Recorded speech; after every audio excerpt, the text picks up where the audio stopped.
नमस्कार। मैं सुनाने जा रहा हूँ पिथौरागढ़ शहर से जुड़ी हुई एक कहानी, डरावनी आशिकी, जो कि लिखी गई है कमल पंत जी के द्वारा, जो कि मेरे गुरु भी हैं। किशोरावस्था, वही 14 से 19 साल के बीच वाली, जब लड़का या लड़की नए नए युवा होने लगते हैं। तब अपोजिट अट्रैक्ट वाली थ्योरी उन पर पूरी तरह काम करती है। उसे अपोजिट अट्रैक्ट करता है। कई इसे पहला सच्चा प्यार मानकर डूबने मरने तक को तैयार हो जाते हैं, तो बहुत से कहीं नहीं पाते। बस शादी के बाद अपनी पत्नी को बताते हैं कि जब मैं 10वीं में था तब पहला प्यार हुआ था। ऐसे ही बहुत से किस्से आपको पिथौरागढ़ की खुली सीढ़ीदार गलियों में मिल जाएंगे, जहाँ लड़के तब बाइक लेकर नहीं घुस पाते थे टशन मारने को। बस गली में जाते, पहला प्यार निहारते, दूर से देखते और वापस आ जाते। अक्सर लड़के के पास वहां जाने का कोई कॉमन बहाना नहीं होता था, और लड़कियों के इतने ट्यूशन थे नहीं कि वह किसी न किसी ट्यूशन हाउस में मिल जाएं।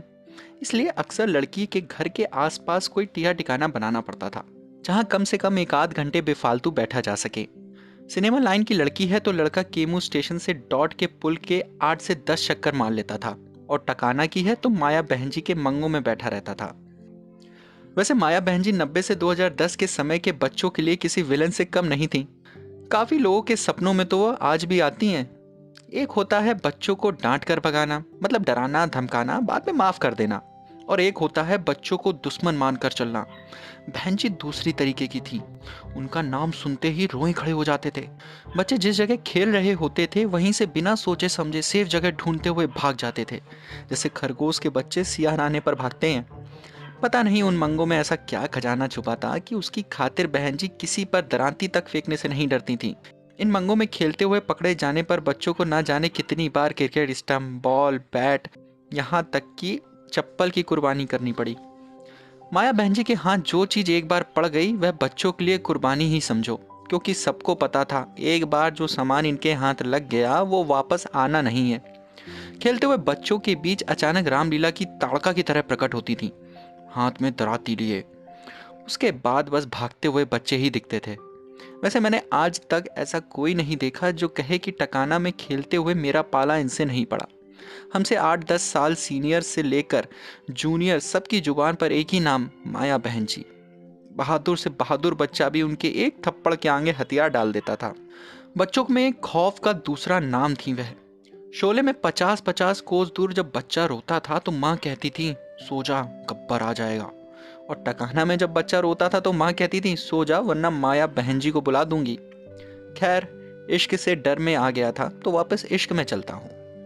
किशोरावस्था के एक ऐसे ही प्यार में सरकारी स्कूल के एक लड़के को डॉन बॉस्को की लड़की से प्यार हो गया। एक तो पहले ही उसने औकात से बाहर जाकर पहला प्यार कर लिया, और फिर उसे लड़की से बात करने के लिए कोई जगह ना मिले। आखिर में उसने माया बहन जी के मंगों में बैठना चालू कर दिया। उसके लिए सेफ जगह थी। मैं मंगे बेचारा नया था, माया बहन जी के खौफ से परिचित नहीं था। उसने वहीं पर कुछ लड़कों को साथ लेकर टाइम पास करने के लिए क्रिकेट खेलना शुरू कर दिया। वह बस विकेट कीपर बने रहता था, क्योंकि उसका असली मकसद तो छत पर टहल रहे अपने पहले सच्चे प्यार को देखना था। एक हफ्ते उसकी किस्मत अच्छी रही, मैं माया बहन जी के हाथ नहीं लगा। इस एक हफ्ते में उसने लेटर देने की कोशिश से लेकर बात करने के नाकाम प्रयास सब कर दिया। अगले हफ्ते के पहले दिन बेचारा एक ग्रीटिंग लेकर आया था। हौसले बुलंद थे, बस इंतजार था पहले सच्चे प्यार के छत में आने का। प्यार तो छत में आया नहीं, मगर माया बहन जी दराती लेकर सामने।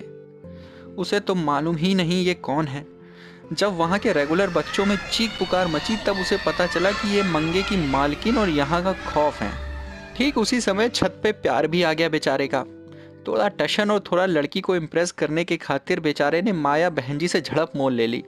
उसके बाद जो रसीद के गाल पे उसके थप्पड़ पड़ा, उसके आधे हौसले तो वहीं ढेर हो गए।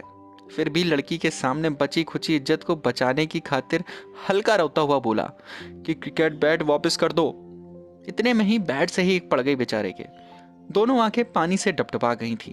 एक हाथ गाल में दूसरा टांग में लिए उसने लास्ट कोशिश की, और स्कूल में सीखी हुई एक गाली बहन जी को बोल दी।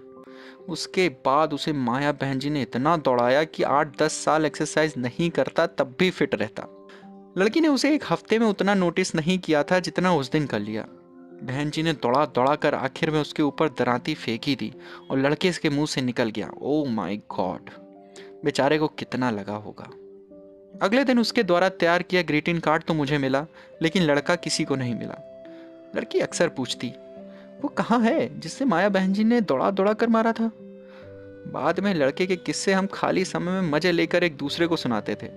कभी ध्यान ही नहीं आया कि उसकी खैर खबर भी लेनी चाहिए। तो बस इतनी सी थी कहानी। अगर आपको कहानी पसंद आई हो और ऐसी कहानियाँ और सुनना चाहते हो तो सब्सक्राइब करें इस चैनल को, और अगर कहानी पसंद आई हो तो वीडियो को लाइक ज़रूर करें।